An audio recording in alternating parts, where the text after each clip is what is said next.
ShockwaveSound.com.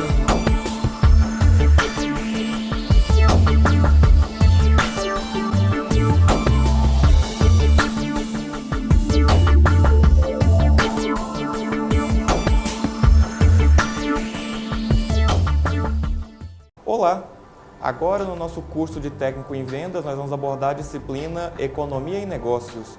Meu nome é Márcio Dourado Rocha, sou professor da disciplina e a partir de agora nós vamos ver o que tem a ver a economia com os negócios da área de técnica em vendas. Então vamos ver como que os conteúdos se relacionam e como lidar, como interagir o mercado de trabalho entre economia e a área de vendas, que é o objetivo do nosso curso. Bem, caros alunos, então agora nós vamos adentrar ao conteúdo do nosso curso, da nossa disciplina de economia. No nosso conteúdo, então, os principais tópicos são a introdução à economia, demanda, oferta e equilíbrio de mercado, as elasticidades, a produção, os custos de produção e as estruturas de mercado. Então, a partir de agora, nós vamos delinear tais conteúdos e verificando o que tudo isso tem a ver com o curso técnico que você está fazendo.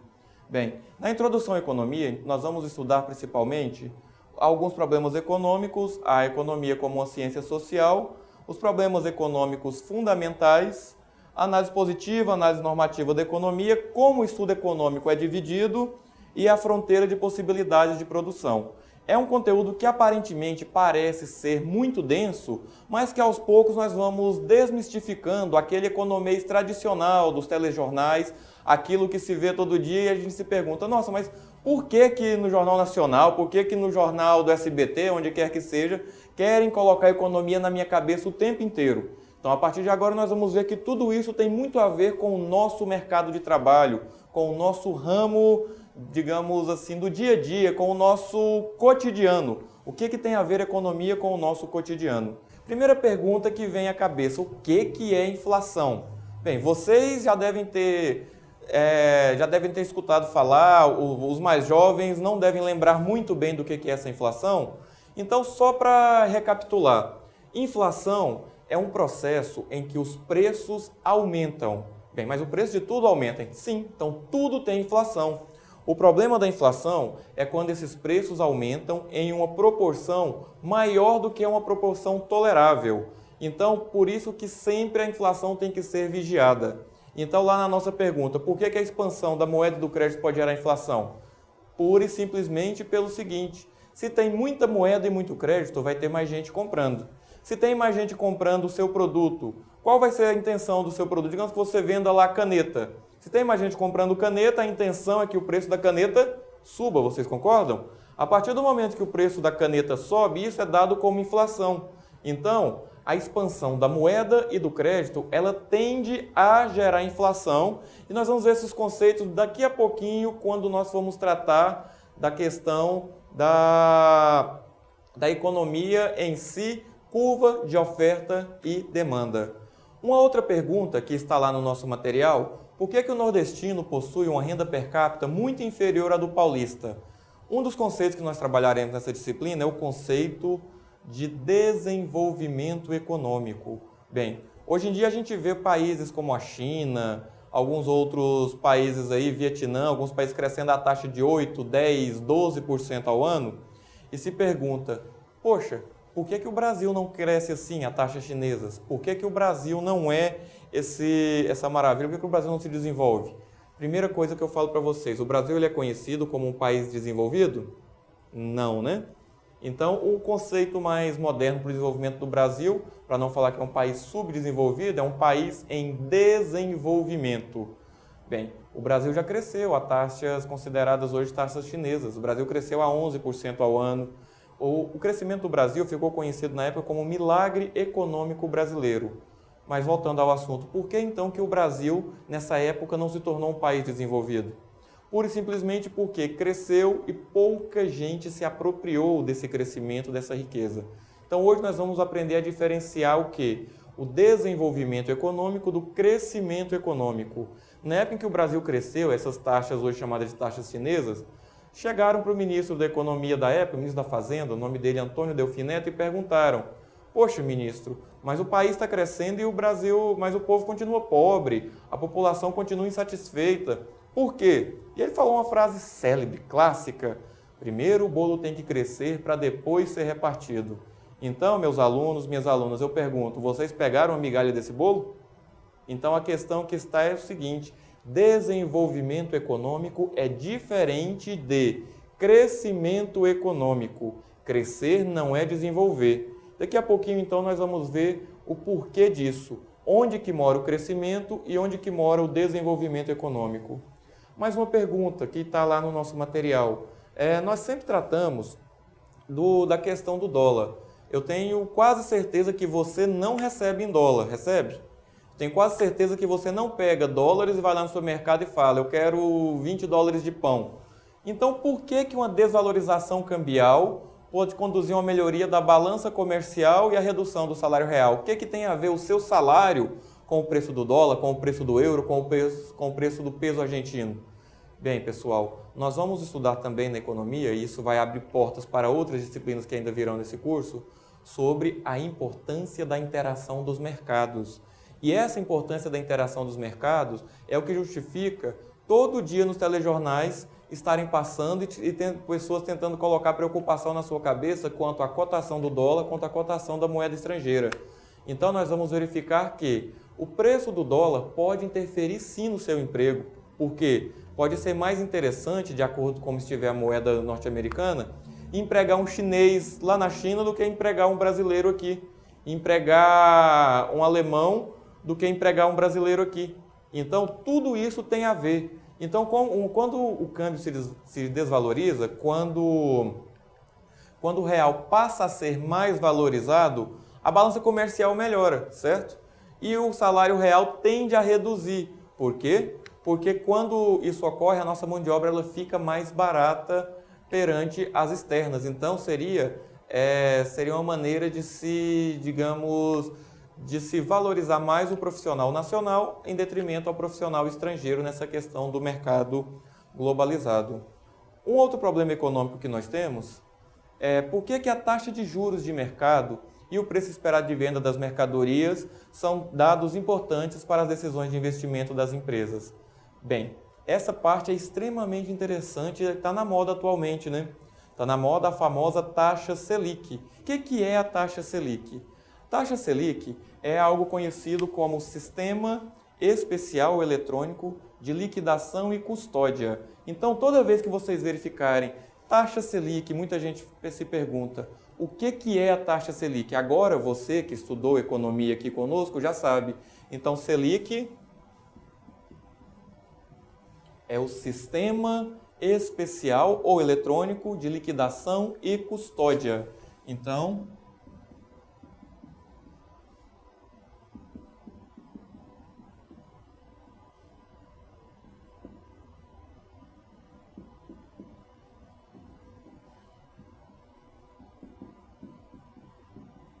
tudo bem, então. Sistema Especial de Liquidação e Custódia. Até aí eu não falei muita coisa do que é essa Selic.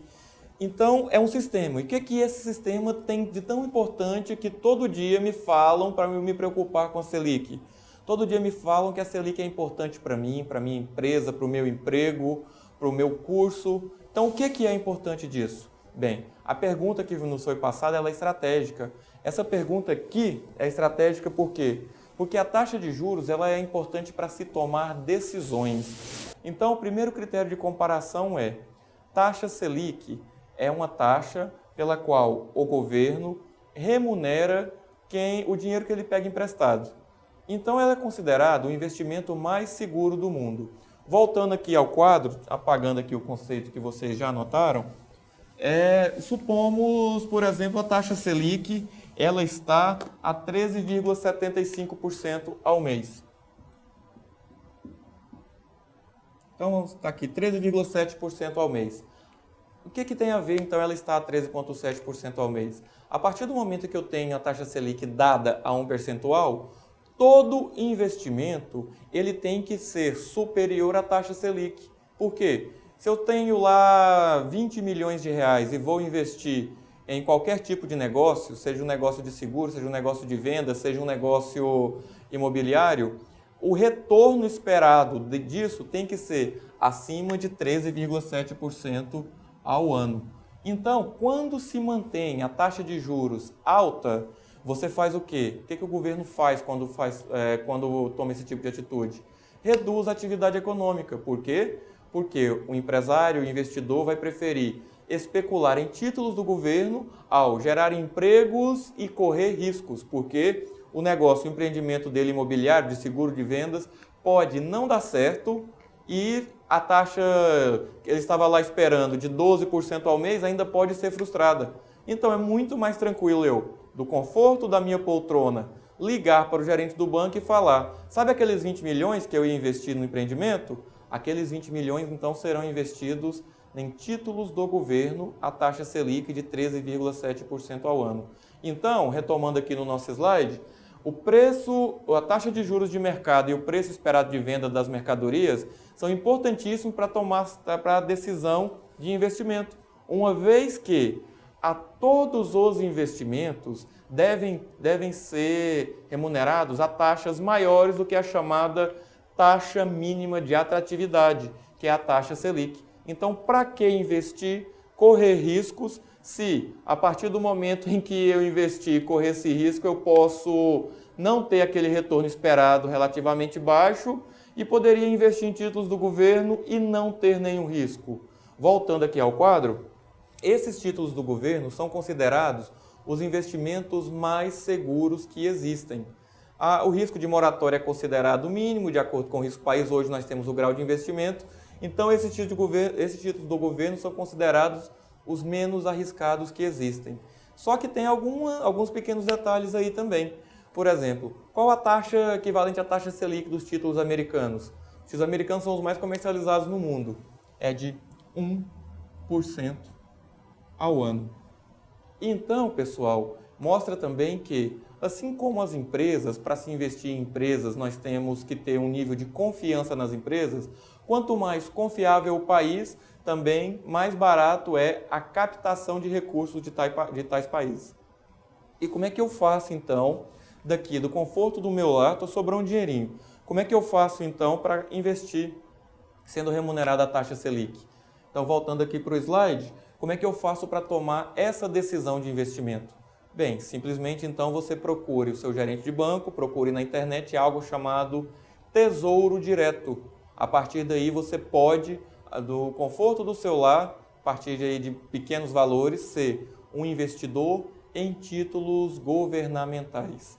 Bem, uma outra questão: por que a renda dos agricultores se eleva quando ocorre uma estiagem que reduz a produção?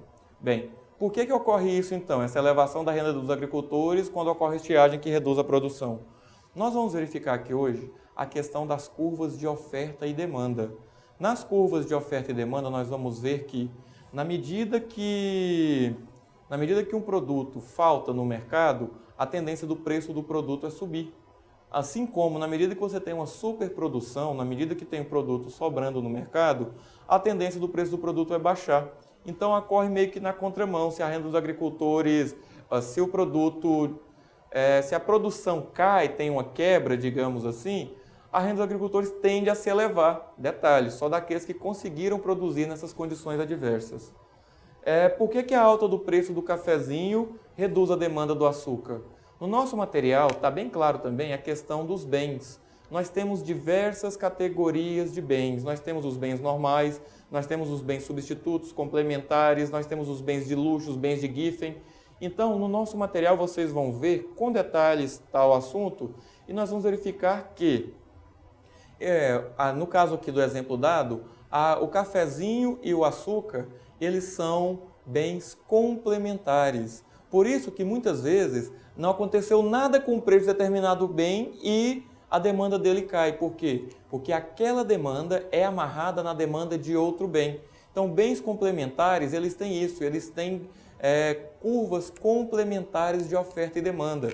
Se caiu a demanda de um, então vai cair com certeza a demanda do outro. Assim como se fossem bens substitutos, digamos aqui gasolina e álcool. A alta do preço de um faria subir a demanda do outro, aí seria cruzado, digamos, o gráfico deste produto. E por último aqui nas nossas perguntas, por que estudar economia? Por que estudar economia? Não sei em que momento que você está acessando o nosso ambiente de aprendizagem, mas por que estudar isso quando o lazer é mais interessante? Quando abrir um site, um site aí de relacionamentos, um site de notícias, um site de vídeos, seria muito mais interessante. Nós vamos estudar também o custo de oportunidade, que é o quê? O preço que se paga por uma coisa para obter outra coisa. Então, hoje, vocês estarem estudando economia neste momento, vocês estão tendo um custo de oportunidade, que é o lazer que vocês não tiveram, para obter o quê? O conhecimento e a certificação técnica na sua área, a certificação profissional para a atuação.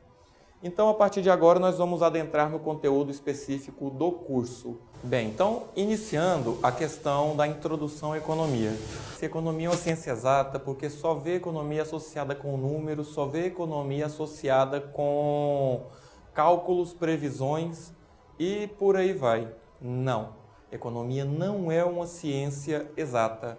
Conforme vocês podem ver lá no slide que vai aparecer na sua tela agora, a economia ela repousa sobre os atos humanos e é por excelência uma ciência social. A tendência atual é colocar a economia como uma ciência exata.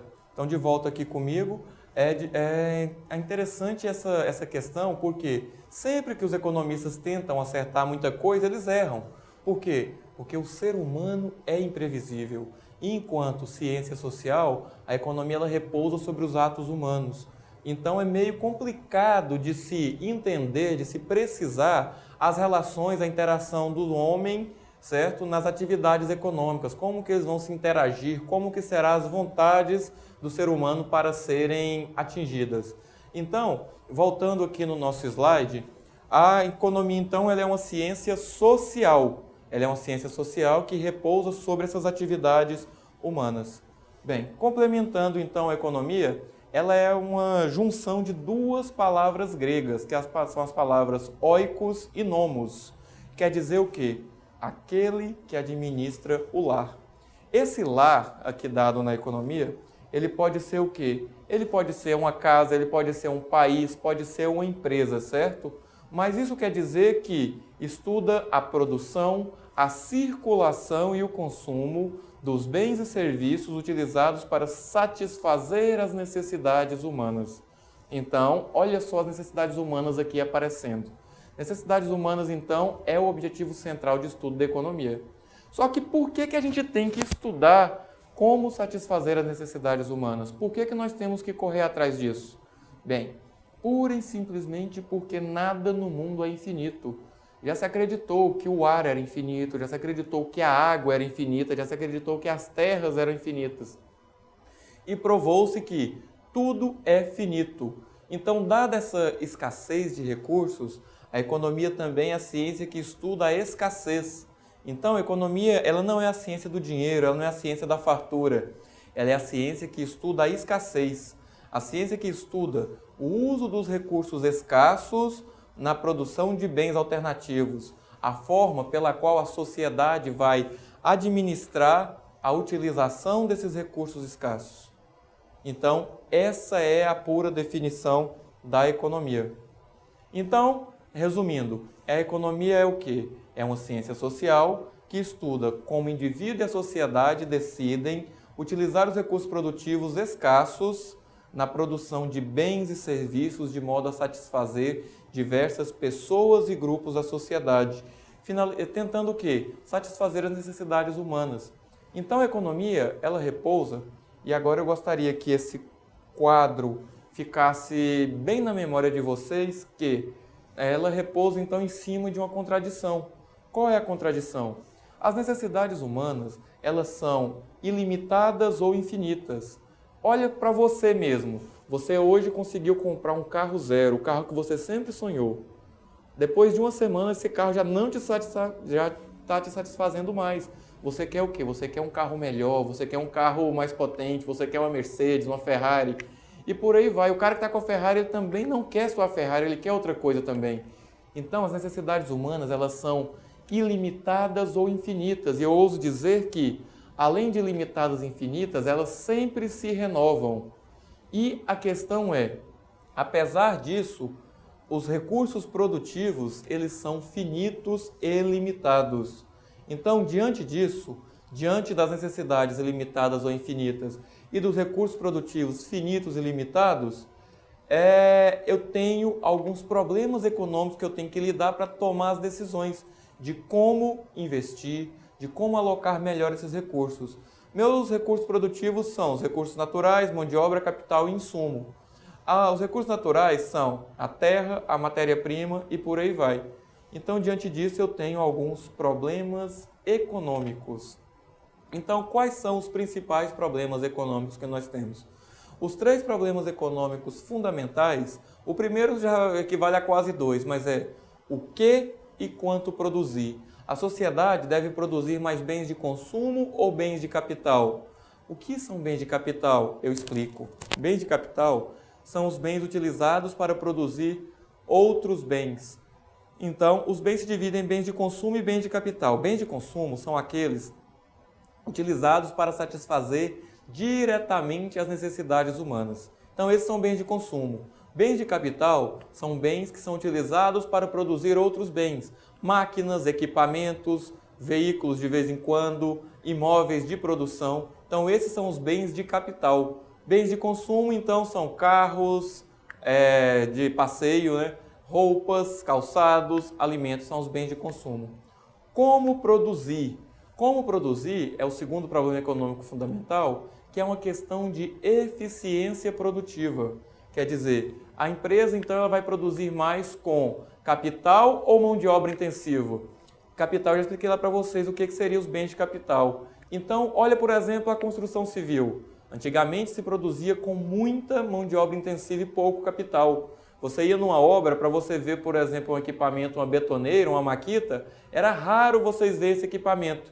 Hoje em dia, qualquer obra tem isso. Por quê? Porque a mão de obra se tornou escassa e, então, de acordo com a necessidade econômica e a tecnologia que barateou, hoje qualquer puxadinho tem uma betoneira, qualquer puxadinho tem uma maquita, qualquer pedreiro, digamos assim, de bairro, tem tais equipamentos. Por quê? Porque hoje se trabalha, o como produzir mudou. Hoje se trabalha com mão de obra mais reduzida e com maior utilização de capital. E para quem produzir? Para quem produzir é o terceiro problema econômico fundamental, que define como será a distribuição da renda gerada pela atividade produtiva. Quais são os setores que serão beneficiados? Então, esses são os 3 problemas econômicos fundamentais. Então, agora com a tela cheia, vocês vão verificar que os problemas econômicos fundamentais, então nós temos as necessidades humanas, que são ilimitadas ou infinitas, e os recursos produtivos são escassos. Então eu tenho, diante dessa escassez, me sobra aquele dilema, eu tenho que fazer a escolha. A partir da escolha, então, como fazer essa escolha? Eu me pergunto o que e quanto, como e para quem produzir. Então, aqui estão os 3 problemas econômicos fundamentais. Agora, de volta aqui comigo, agora que os problemas econômicos fundamentais estão na cabeça de vocês, nós vamos tratar sobre o sistema econômico ou organização econômica. Bem, então vocês já viram o que é economia, já viram para que serve a economia, tem alguma relação com o curso que você está fazendo, com certeza, e agora tratando sobre sistema e organização econômica. Bem, toda economia, então, ela está organizada, certo? Para desenvolver as suas atividades econômicas. Toda a sociedade está organizada para desenvolver atividades econômicas, que são atividades de produção, circulação, distribuição e consumo de bens e serviços. Bem, de novo aqui, olha, atividades de produção, circulação, distribuição e consumo de bens e serviços, tentando satisfazer as necessidades humanas. Então, quais são os principais sistemas econômicos que já vigoraram no mundo? Bem, as 2 principais formas são economia de mercado ou descentralizada tipo capitalista. Essa é a primeira forma. E a segunda forma é economia planificada ou centralizada tipo socialista. Aí, meus caros alunos, minhas caras alunas, eu pergunto, o Brasil se encaixa em qual desses 2 tipos de sistema econômico? Pergunto-lhes, faça sua reflexão, Respondo agora para vocês. Bem, o Brasil se encaixa no sistema de economia de mercado. Aí muita gente vai falar, poxa, mas tudo é tão centralizado no Brasil? Sim. Só que o Brasil se encaixa na economia de mercado da seguinte maneira. A economia de mercado ela também tem duas subdivisões que estão aí na sua tela nesse momento, que é o sistema de concorrência pura, onde não há interferência do governo, e o sistema de concorrência mista, com interferência governamental. Vocês vão arriscar dizer que no Brasil, então, ocorre muito sistema de concorrência mista, não é verdade? Que o governo interfere bastante. Isso é verdade, daqui a pouquinho nós vamos ver a importância da interferência do governo e o que é um mal necessário. É um remédio que, dependendo da dosagem, pode virar um veneno. Primeiramente, então, no sistema de concorrência pura. Bem, o sistema de concorrência pura, eu gostaria de chamá-los aqui ao quadro. O sistema de concorrência pura, então, ele é conhecido como o sistema liberal ou clássico. Sistema liberal ou clássico. Então, é interessante vocês saberem tais conceitos, porque volta e meia eles caem em provas, em concursos, eles são temas recorrentes na política, na hora de se votar nas eleições. Então, é extremamente interessante saber a origem, de onde vêm tais termos. Esse sistema, então, que é liberal ou clássico, ele veio do economista britânico lá da metade do século XVIII. O nome desse camarada era Adam Smith. Esse Adam Smith, então, ele é conhecido como o pai da economia moderna. Então, sistema liberal ou clássico, o que ele pregava? Já aqui no slide nós vamos ver que ele pregava que o mercado resolve sozinho os problemas econômicos fundamentais, como que guiados por uma mão invisível. Então, a partir disso, o mecanismo de preço vai promover o equilíbrio entre os mercados. Vamos ver então como é que isso funcionava na visão do Adam Smith aqui no quadro? Tirando então o nomezinho do Adam Smith aqui, nós vamos fazer então o básico da economia. Todo produto que vocês imaginarem, todo produto, olha para o pé, seu calçado, olha na geladeira a comida que tiver lá, ele pode ser expresso em um gráfico. Então, o mercado desse produto pode ser expresso em um gráfico simples. É um gráfico do produto em que associa preço e quantidade. Todo produto pode ser expresso nesse gráfico. E o que ocorre, então? Pela função básica que nós temos, pela relação básica entre demanda e oferta, vocês concordam comigo que o produto qualquer que vocês imaginaram, na medida que o preço desse produto sobe, a tendência é se consumir menos? Então, posso dizer que a curva de demanda de qualquer produto, a curva de consumo, ela é decrescente, certo? Então, isso aqui vou colocar um Dzinho aqui, que é a curva de demanda. E vocês concordam comigo que se alguém está ficando rico vendendo alguma coisa, se alguém está vendendo bastante, ele quer vender mais? Então, se o preço de algo sobe, a tendência da quantidade produzida também é subir.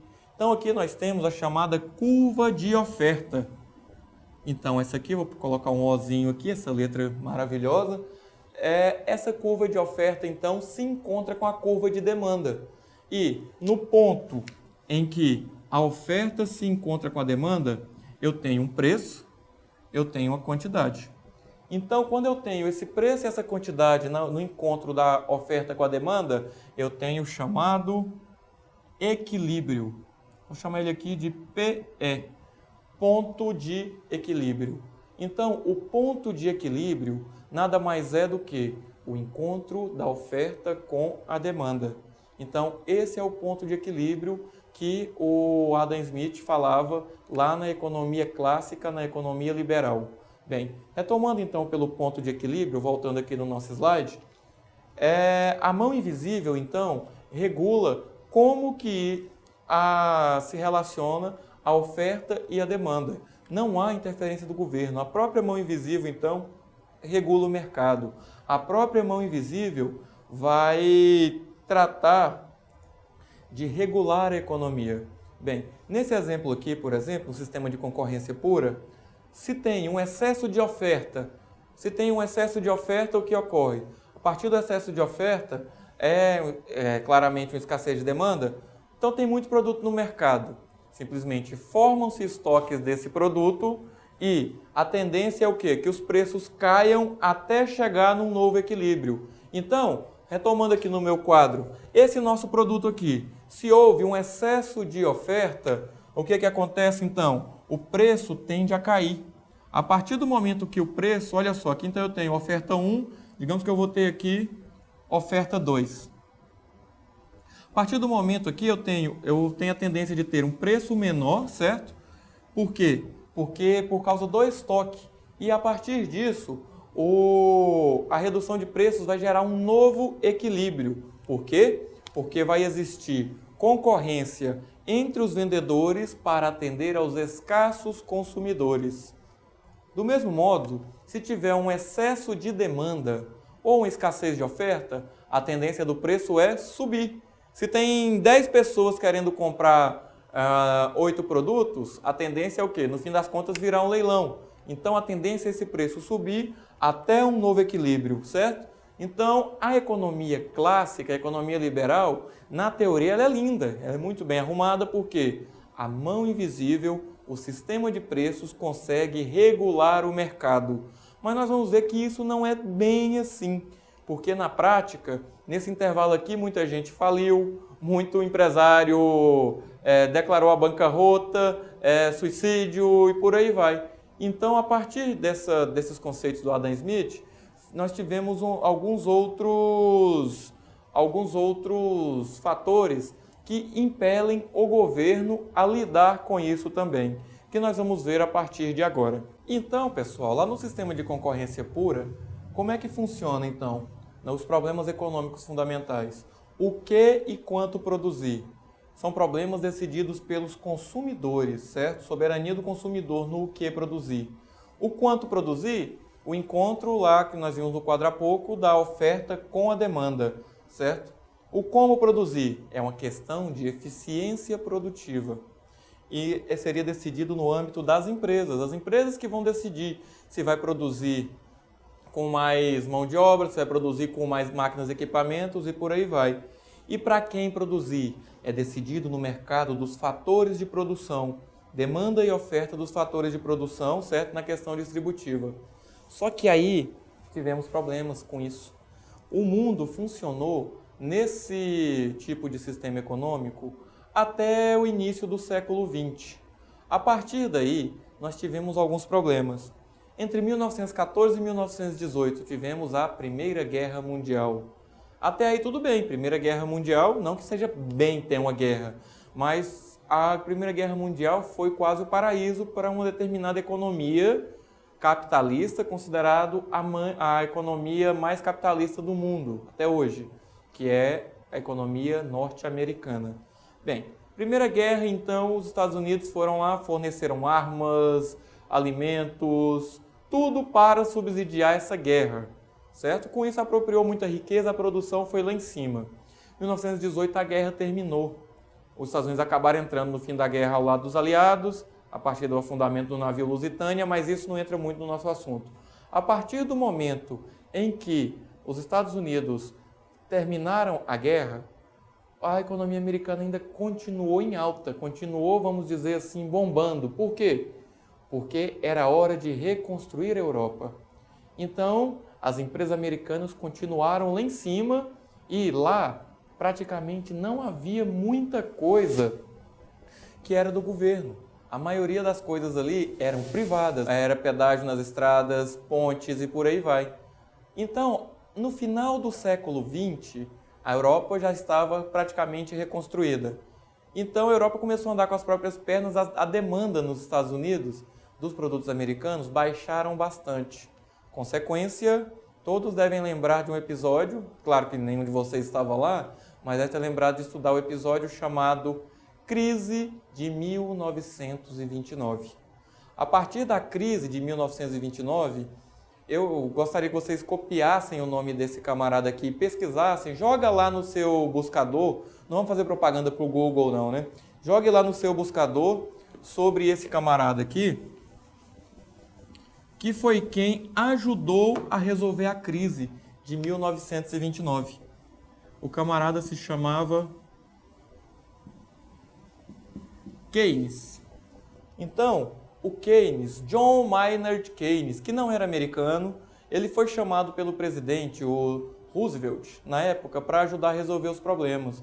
E o Keynes fez o seguinte. Então, agora eu quero explicar um pouquinho melhor isso para vocês. Qual era a coisa do Keynes? Qual era o tchan da teoria do Keynes?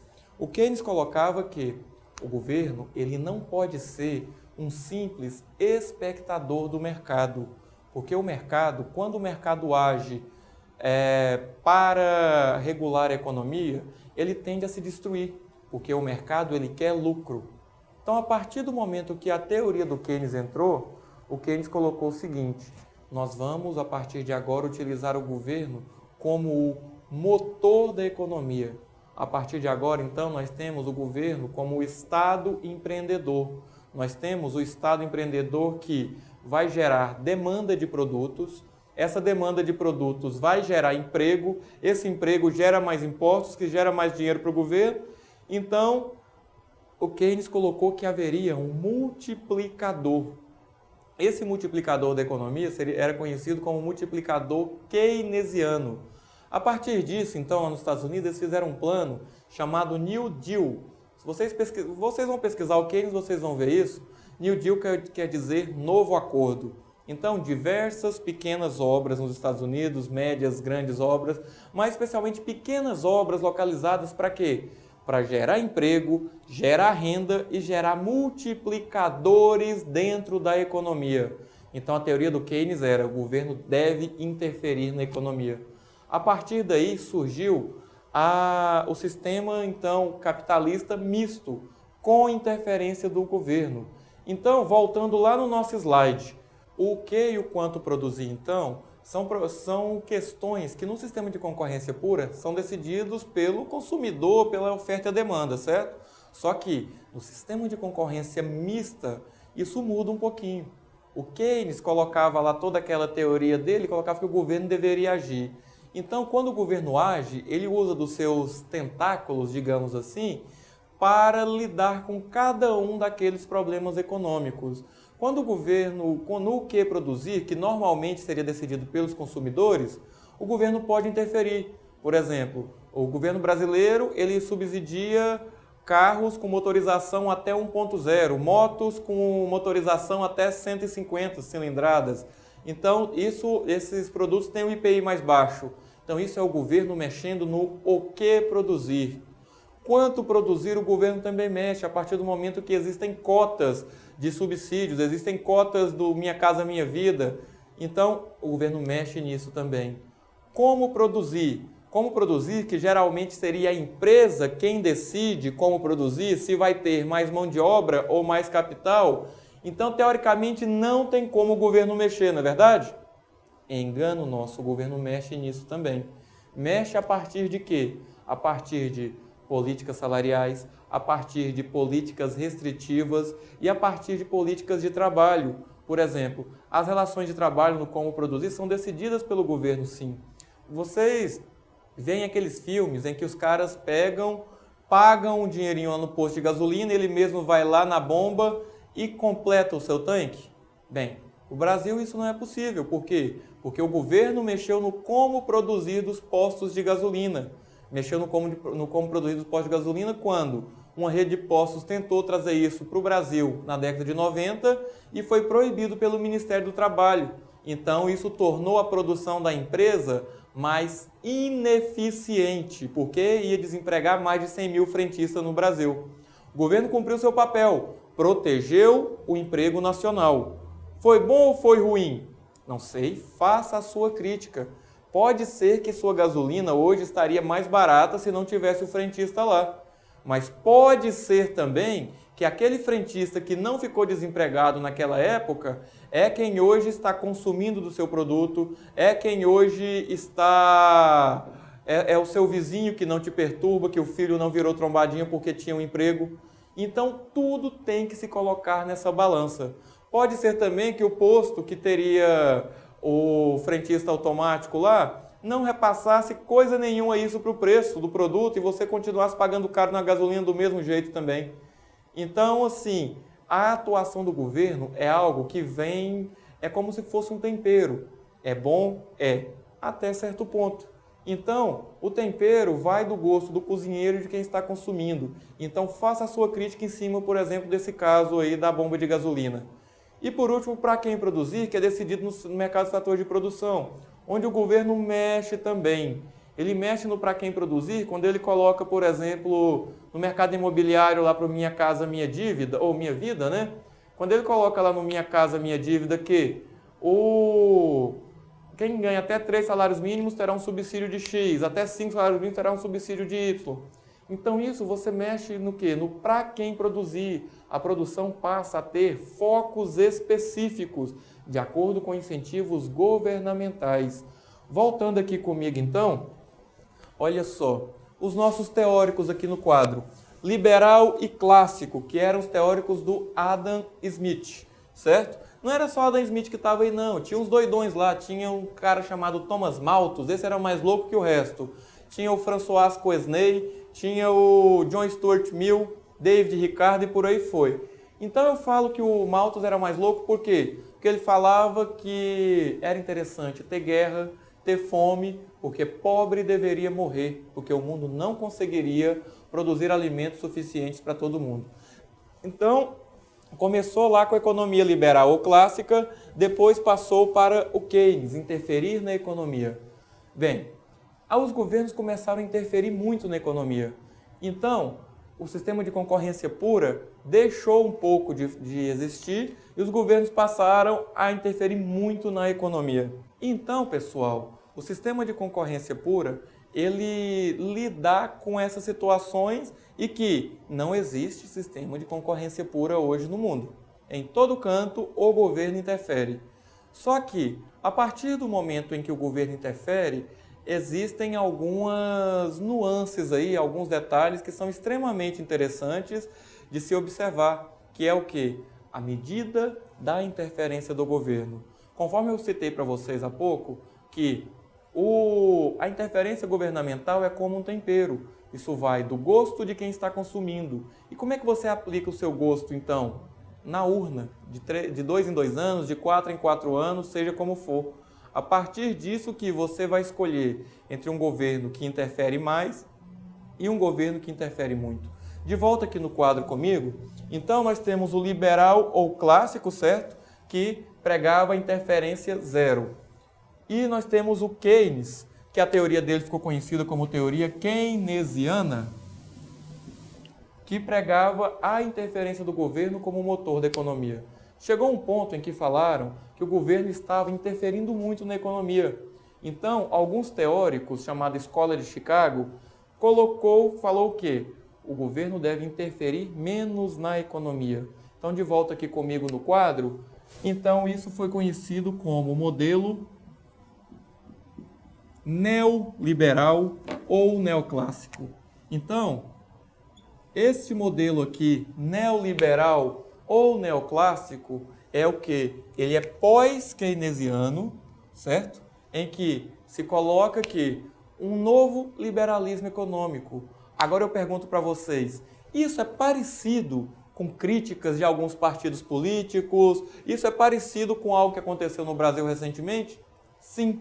Isso aconteceu nos Estados Unidos na década de 60 e no Brasil na década de 90. E está acontecendo até hoje, que é o quê? A desestatização da economia. Então isso são medidas neoliberais ou neoclássicas, em que prega que, novamente, o Estado deve reduzir o seu tamanho, porque o Estado é ineficiente.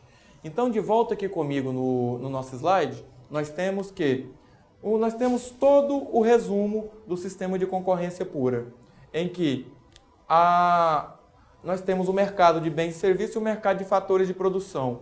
Nós, eu, você, seu colega de turma, o seu colega de ambiente virtual de aprendizagem, de fórum, todos nós somos famílias e nós nos relacionamos o tempo inteiro com as empresas. Então, sendo família e relacionando com as empresas, o que nós fazemos? nós demandamos bens e serviços dessas empresas e ofertamos nosso trabalho, nossos serviços para essas empresas. Então, dentro disso aqui, nós temos os 3 problemas econômicos fundamentais. Nessa tela aqui, nesse slide aqui, então, nós temos o resumo da questão do sistema de concorrência pura e os problemas econômicos fundamentais que nós vamos ensaiar novamente agora, que é o que e quanto produzir, como produzir e para quem produzir. E aí, alguns problemas do sistema de concorrência pura, então, que eu estou passando agora, que ele simplifica muito a realidade, os preços podem variar por outros fatores, certo? Que estão aí. E o mercado sozinho, ele não promove a perfeita alocação dos recursos. Por quê? Porque em determinadas coisas tem que ter o setor público mesmo para ajudar a regular esses mercados, para promover infraestrutura, para distribuir renda.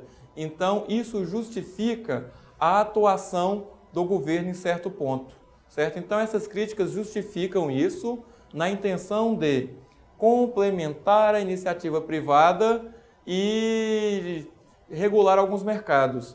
Alguns mercados existem em sistema próximo da concorrência pura, por exemplo, hortifruti granjeiro. É moda, por exemplo, você ir em determinada época do ano e ver o preço do tomate caríssimo, sei lá, R$8, R$10, R$15 o quilo, dependendo da região onde você mora. E no passado 3 meses estava o tomate a 70 centavos o quilo, não é isso? Então isso é o quê? O sistema de concorrência pura funcionando no curto prazo. Então, recapitulando, o papel econômico do governo do século XVIII ao século XX, predominância do sistema de mercado próximo da concorrência pura. A teoria do Adam Smith, lá daquela turma, certo? Início do século XX, vem o Keynes com a teoria que o Estado tem que interferir. Então, colocou-se que o mercado sozinho não garante que a economia opere sempre com o pleno emprego dos recursos. Então, a partir disso, o Estado deve atuar, o setor público deve atuar na economia para evitar distorções alocativas e distributivas. Então, aqui no quadro, rapidamente, como está na moda falar muito do governo, vamos falar também? Então, falando do governo, quais são as funções do governo? O governo tem 3 funções básicas que será passada aqui para vocês, que vocês vão, a partir de agora, verificar ao longo do nosso curso, ao longo do seu dia a dia também, que são as funções alocativa, distributiva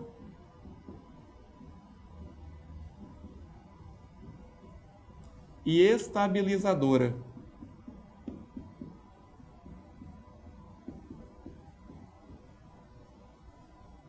E aí, pessoal, a partir dos princípios governamentais, ele tem que cumprir esses 3 papéis. No Brasil, na nossa Constituição, nós temos ainda alguns princípios administrativos pelo qual o governo deve fazer tal coisa. E são princípios que nem sempre são seguidos. Então, aqui eu vou passar para vocês uma manhãzinha, um certo macete, para se saber quais os princípios norteadores do governo brasileiro. Então, são os princípios administrativos dispostos na Constituição Federal. Bem, quando perguntarem para vocês quais são os princípios com que o governo deve agir, deve interferir na economia, que o governo deve trabalhar, então simplesmente lembrem dessa sigla. Legal, né? O que significa? Legalidade, impessoalidade,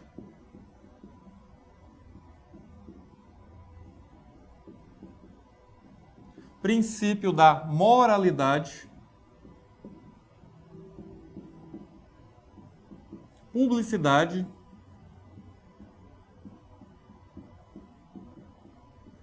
a letra parece que vai ficando pior, né? E o princípio da eficiência.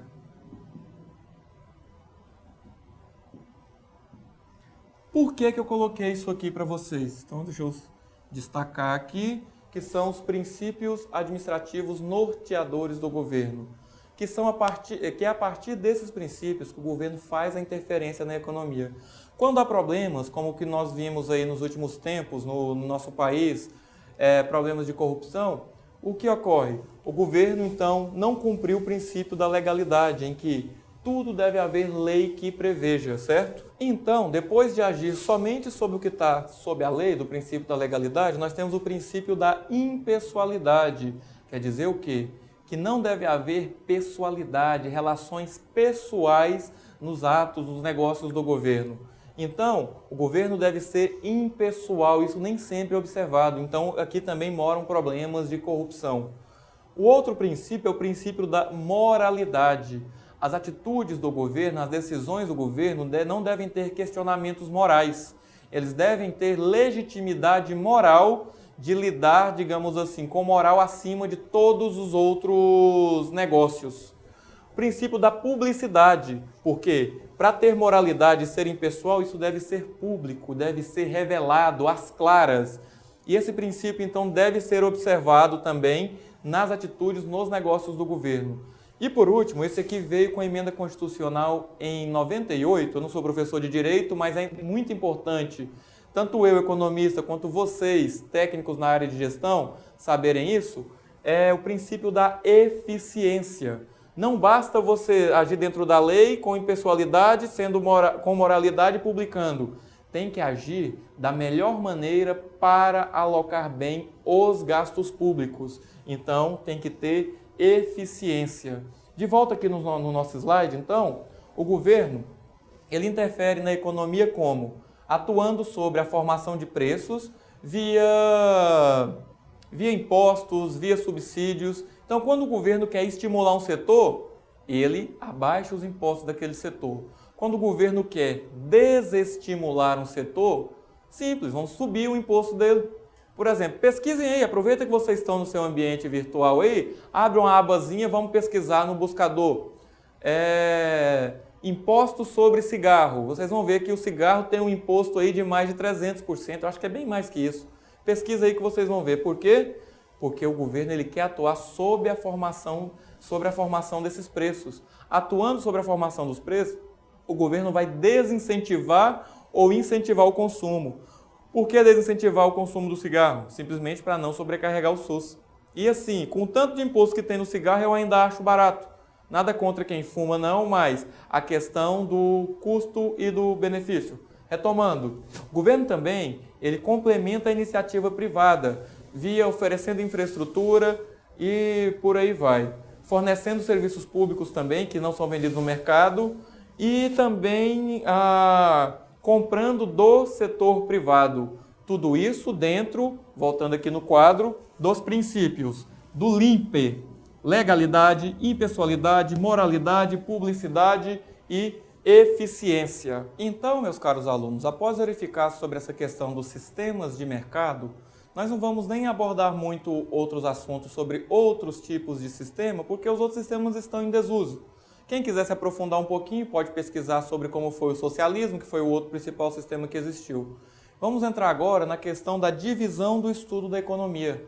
Bem, a divisão do estudo da economia, então, a primeira divisão, grande divisão que existe, é a divisão entre micro e macroeconomia. Bem, microeconomia é o ramo da teoria econômica que estuda o comportamento dos mercados, do produto ou grupo de produtos. Então, é o comportamento dos compradores e vendedores. Lembra do gráfico que eu fiz para vocês há pouco? Aquele gráfico, então, é objeto do estudo microeconômico, relação entre compradores e vendedores. Estuda o comportamento dos consumidores e produtores e o mercado no qual se interagem, determinando preços, quantidades, equilíbrio. Por exemplo, evolução dos preços do café, evolução dos preços dos seguros, evolução dos preços das mercadorias, da mercadoria X à mercadoria Y. Então, isso é o estudo da microeconomia. E aí agora que vem a confusão, porque a macroeconomia ela é o ramo da teoria que estuda o funcionamento da economia como um todo.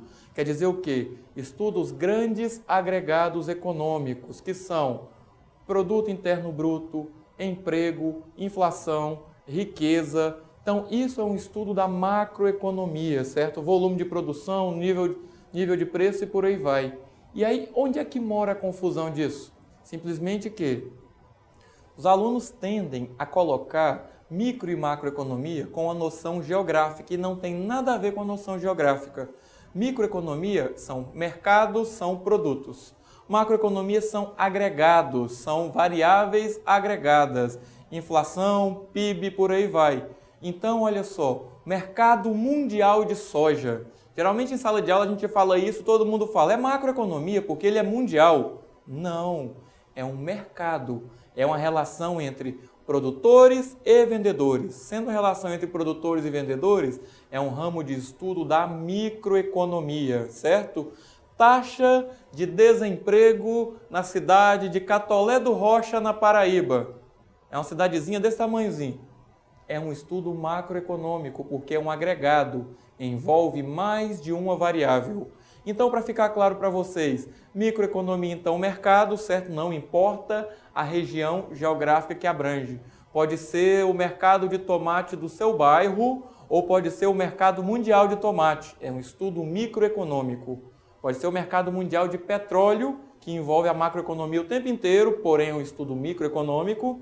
E pode ser o mercado, sei lá, mundial de saquinhos de papel. Tudo isso são estudos microeconômicos.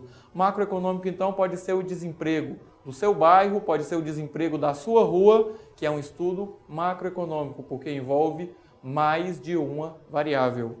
Ok, pessoal? Então, vamos treinar um pouquinho? Microeconomia, mercados. Macroeconomia, agregados. A partir disso, então, todos vocês já estão experts nesse assunto. Nós temos mais algumas divisões. As divisões são o desenvolvimento econômico. Como lá atrás eu havia falado para vocês, por que o Brasil não é um país desenvolvido? Bem, desenvolvimento econômico ele ultrapassa em muito o conceito de crescimento. O slide agora vai estar aí na sua tela, vocês vão verificar que o desenvolvimento econômico estuda os modelos de desenvolvimento que levem ao bem-estar do padrão, ao bem-estar da coletividade, à elevação do padrão de vida da coletividade. Preocupa com as questões estruturais de longo prazo, como crescimento da renda per capita, distribuição de renda, evolução tecnológica. Então, o Brasil não é um país desenvolvido. Por quê? Vou escrever aqui no quadro agora para vocês, por causa disso aqui, pessoal. Isso aqui é o Brasil. Igualzinho, né, pessoal? Por que esse aqui é o Brasil? Isso aqui é a chamada pirâmide social do Brasil. Na pirâmide social do Brasil, nós temos o grande problema, porque nós não somos um país desenvolvido. Nós temos aqui na frente menos de 2% da população que concentra mais de 30% da riqueza. Então, quando nós temos isso, até aí tudo bem. Nós temos rico, todo país tem gente rica, tá. Só que o grande problema é que cá embaixo nós temos mais de 30% da população que concentram menos de 2% da riqueza. Então, qual é o problema nosso? Nós temos muita gente com pouco e pouca gente com muito. Então, qual é a intenção das teorias do desenvolvimento econômico? Eu falo isso com alguma propriedade, minha dissertação de mestrado foi sobre isso. A intenção do desenvolvimento econômico, de novo aqui no quadro, é tirar pessoas daqui e colocar para cá. Então, com certeza, vocês estão de olho, por exemplo, no surgimento da chamada classe C. A classe C nada mais é do que pessoas que estão ascendendo da classe mais baixa aqui para o miolo. E aí vocês me perguntam, poxa, mas é possível? Sim. A Suíça tem rico? Tem. A Suécia tem rico? A Dinamarca tem? Tem. Lá tem milionários, bilionários. Lá, então, tem muita gente aqui. Lá tem gente aqui em cima também. Tem gente aqui embaixo? Tem também. Porém, aqui no meio, tem muita gente. Então, o país ele é desenvolvido na medida que a riqueza é bem distribuída e mais pessoas têm acesso a educação, saúde, tecnologia, infraestrutura básica de vida. Então, toda vez que alguém falar sobre desenvolvimento econômico, toda vez que tiver um debate presidencial, toda vez que tiver algo assim, que pessoas estiverem discutindo crescimento da economia, Aí vocês perguntam, aí volta aqui no nosso slide e lembra do que a gente está vendo. Vocês vão se perguntar, sim, bem, crescer não é desenvolver. Será que esse camarada está propondo crescer o país ou crescer distribuindo? Então, sim, sem querer interferir na opinião política, na opinião pessoal de cada um de vocês, reflitam sobre isso, sobre o que é crescer e sobre o que é desenvolver. Não adianta nada o país crescer para poucos, como foi num pedaço aí do nosso regime militar. E até hoje nós não vimos as migalhas lá que o Delfim falou que ia distribuir. Então, esse é mais um estudo da economia. E por último aqui, a economia internacional, ela estuda as relações de troca e transações monetárias entre um país, onde se determina a taxa de câmbio do comércio exterior e as transações financeiras internacionais. Então, no nosso material escrito que vocês devem folhear, manusear dentro em breve, vocês vão verificar que economia internacional também é um ramo de estudo da economia, necessário por quê? Necessário porque o seu emprego, o meu emprego, a nossa atividade econômica tem tudo a ver com o chamado mercado globalizado. Esse mercado globalizado, então, é o que vai demandar se meu trabalho está barato, competitivo, em comparação ao trabalho de um chinesinho lá na China, em comparação ao trabalho de um americano. Então, a economia internacional que vai determinar essas relações de troca. Será que o meu produto, o produto que eu ofereço aqui no Brasil, ele é um produto competitivo? Bem, muita gente fala do tal do custo Brasil. O custo Brasil, inclusive, é um reflexo de quê? Da economia internacional. É um reflexo de como as relações econômicas do Brasil estão com os outros países e em que medida o nosso produto ele se encontra mais ou menos competitivo do que produtos externos. Por exemplo, década de 90, a indústria calçadista brasileira praticamente faliu, porque nós, produzindo aqui, não conseguimos ser competitivos com os caras lá, com os chineses que estavam a 15 mil quilômetros de distância. Eles conseguiam trazer o produto muito mais barato do que o nosso. Isso aconteceu com calçados, aconteceu com brinquedos. Então, tudo isso é fruto de estudos da economia internacional. Então, pessoal, por aqui nós terminamos esse nosso encontro à distância. Eu desejo para vocês bons estudos, um bom direcionamento e um bom aproveitamento dos conceitos de economia e da aplicação disso para o seu curso técnico, para a sua vida profissional. Nos encontramos disponíveis nos ambientes virtuais para tirar eventuais dúvidas que tenham e desejo a vocês um forte abraço e bons estudos. Muito obrigado.